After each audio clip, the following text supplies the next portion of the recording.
As always, Ted, kick us off. Who do you have as your winner of the weekend? Winner of the weekend is whoever runs the OU softball social media page. That tweet that they put out, inevitable, was the best, the most cold-blooded, everything. That tweet was awesome. That game was awesome. Came from behind, got it done. Top of the seventh, rally from behind to get the win. That was a lot of fun. Yes. Game 3 of the series is going on right now. But can I mention something? Yeah. Okay. Oklahoma softball. And I do not know who runs that account. At 6:49, right? After that game gotten over, after they had the 4-1 or the 4-run 7th inning, they tweeted just inevitable with hashtag championship mindset, right? Mm-hmm. You want to take a guess at who tweeted at 6:20 p.m. The rally just feels inevitable for the Sooners. Any guesses? Gabe Ikard? Gabe Ikard. Really? Did they steal my tweet? Hopefully. The rally just feels inevitable for the Sooners. And then they can have it. They deserve it. But it does. That's how it felt. I had been kind of in and out watching the game. And then you're like, 7th inning. Okay. Down 2 runs. Let's see what they got. Let's focus in. Let's get dialed in here on the couch. And as soon as that they had that double, I was like, here it comes. Oh, yeah. It felt inevitable, and that's why I fired off that tweet. That's good. I did not know you sent that tweet. Maybe that was it's an almost inspiration. An inspiration. It's almost, now that I think about it, it's almost more of a answer to your tweet, right? You said It feels inevitable, and they just post the results and say, yeah, inevitable. It does feel that way. They're rolling, man. It's fun to watch. 40 straight. Right? Is that the win streak now, I believe? 40 straight, which is crazy. I think I saw today that they've had 4 such win streaks since 2019 of 40 games or more. That's ridiculous. It is the top of the first. So we've got no score in that one as we're recording this, but I'm going to go out on a limb and say they end up sweeping them. Yeah. If they don't, then it's one of those situations where I go, great loss. Patty will use it as motivation. So either way, it's a sweep and you're feeling great, or it's a loss and you're going, got the motivation they need, right? Brings them back down to earth. That's right. Either way, I think we just covered our bases with either one of those talking points. You do get the feeling every now and then whenever you hear Coach Gasso talk that it's not that she wants them to lose, but she wants like some type of adversity, right? And they had it yesterday and came back and got the win. Didn't lead at all until the top of the 7th. So, yeah, that was very cool. Tiari Jennings, very good at softball. Woo. Very good at softball. All right, who do you have as your loser of the weekend? I had to go with West Virginia athletic director, who I don't know who it is that makes the decisions. They knew they had a beautiful day for baseball yesterday, had record-setting crowd there. It was an awesome game. Sooners won, by the way, but they knew they were going to have bad weather today. And I'll take Toby Rowland's word for it. When T-Row makes a comment or a post about something being poorly handled, then I'll take his word for it. So now they decided to wait and try and play on Sunday. And as you would imagine, they are currently, I believe, still in a rain delay. So that was tough on OU baseball. Probably would have been good for them to, after getting the W yesterday, play a doubleheader and try and get out of there with the series win. If they were to take this series, that'd be 3 straight series wins. And they're setting themselves up for a pretty decent spot in a regional. I heard Skip talking either Thursday or Friday before they made the trip to West Virginia that he felt like they were perhaps maybe going to be a 3 seed in a regional. So OU baseball's got it going. Now, Sunday's game did not start off very good for them at West Virginia. I think they're down 6-0, maybe in the third, while that thing is in a rain delay. So hopefully they can come out of there, turn it around, and get the series win. Yeah, I'm with you.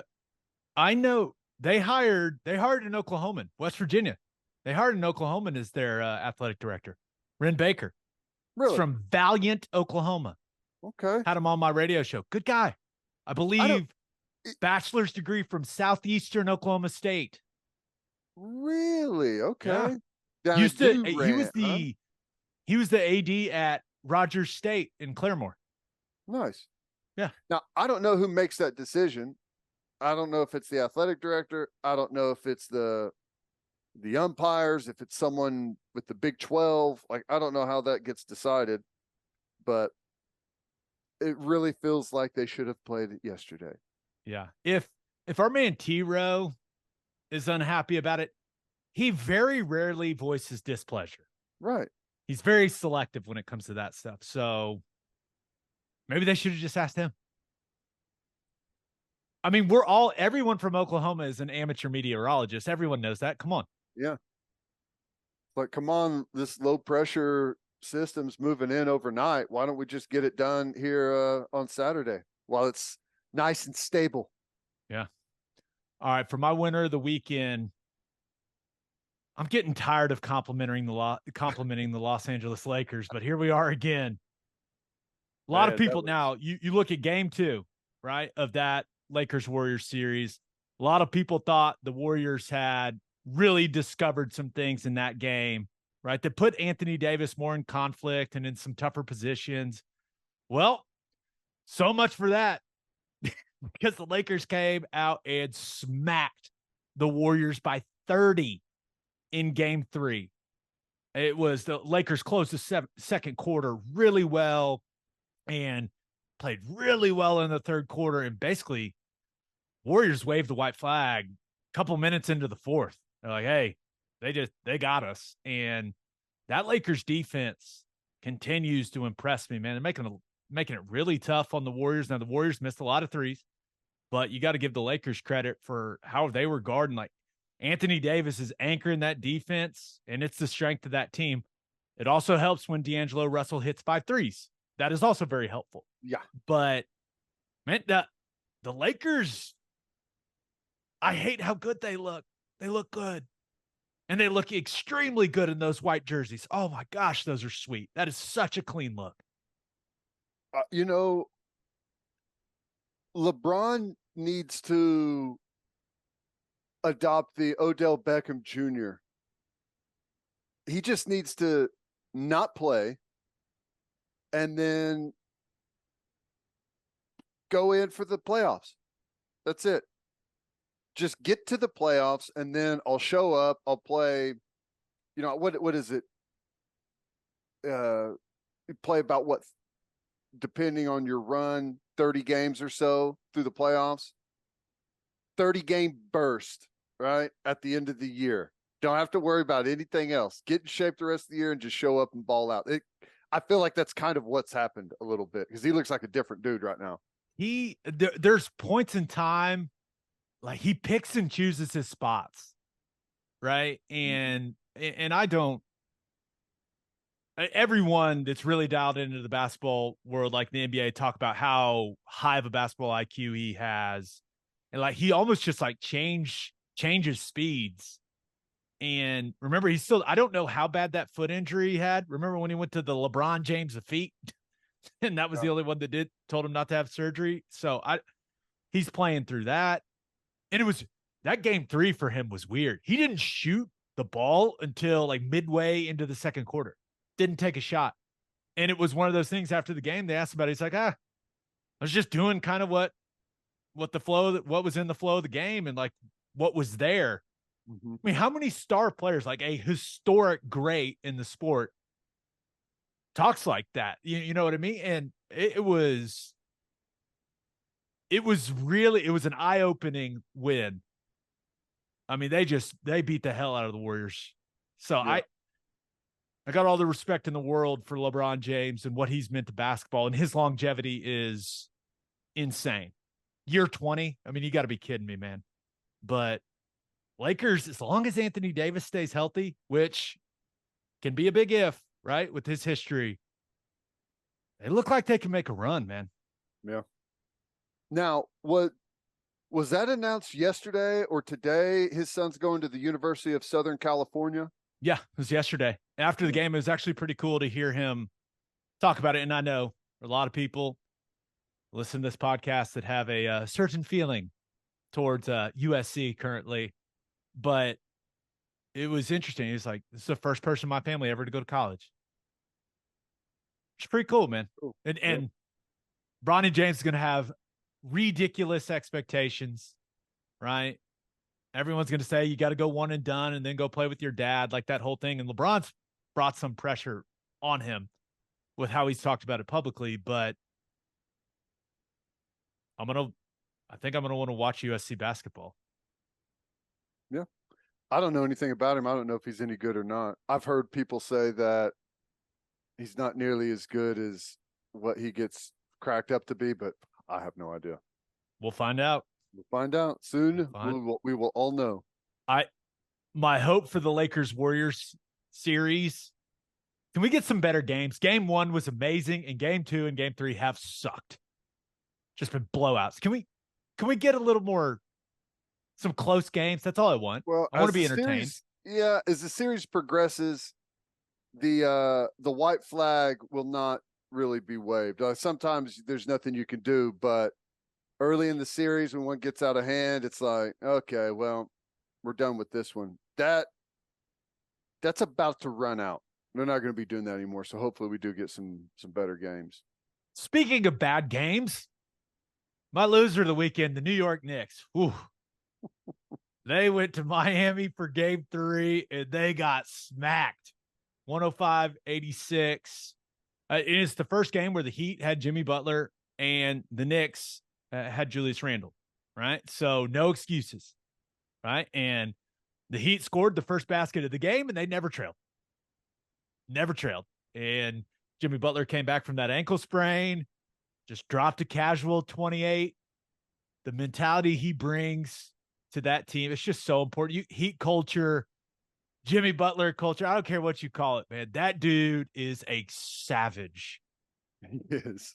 I mean, that's a dude you want on your team. Like when it's on the line, you want that dude on your team. He's one of those guys. He's on the all-time like bar fight team. Like, hey, I know that guy's going to have my back. I want that guy on my side. And the Knicks, they didn't shoot it well, but man, Jimmy Butler, what that Heat team is doing as an 8 seed, it's impressive as hell, man. Eric Spoelstra's arguably, I mean, the argument can be made that he's the best coach in the game with some of the things that they're doing. Whew, the Heat culture, Ted. I know. It's real. I never would have thought that I would somehow become a Jimmy Butler fan, but I have. I don't know. He's a different breed, man. He is a different breed. He's got some football energy to him. Yeah. That's why I like him. He's fun to watch. Some of the stories you hear about him, I don't know. Did you hear that story going around about that practice back when he was with Chicago? That was pretty funny, man. Just a different guy, man. It's awesome. Yeah. Looking at that game, Jalen Brunson and Julius Randle, they both really struggled, but I thought it had a lot to do with how the Heat turned it up, like turned the physicality up defensively. Mm-hmm. Right. The Knicks look very uncomfortable for a lot of that game. It's sometimes basketball's like football, man. More physical team wins. Yeah. And the Heat, they looked way more physical. We'll see if the Knicks can adjust to the physicality, or maybe, hey, you never know how a game's going to get officiated differently. Like those things happen, but it looks like the 8 seed Miami Heat are going to the Eastern Conference Finals. They look better than the Knicks to me. Because one team's got Jimmy Butler and the other team doesn't. That would be fun. I'm all for that. Give me guys like Jimmy Butler for more action. Like that's what we want to see, right? Heat Celtics would be fun. Yeah. That'd be really fun just to see if Butler can take on that Celtics team. Not by himself. Not what is happening, but I just want it like Jimmy Butler and Tatum and Jimmy Butler and Brown, just like give me all the possessions of those guys going at it. Sign me up. That one could get chippy.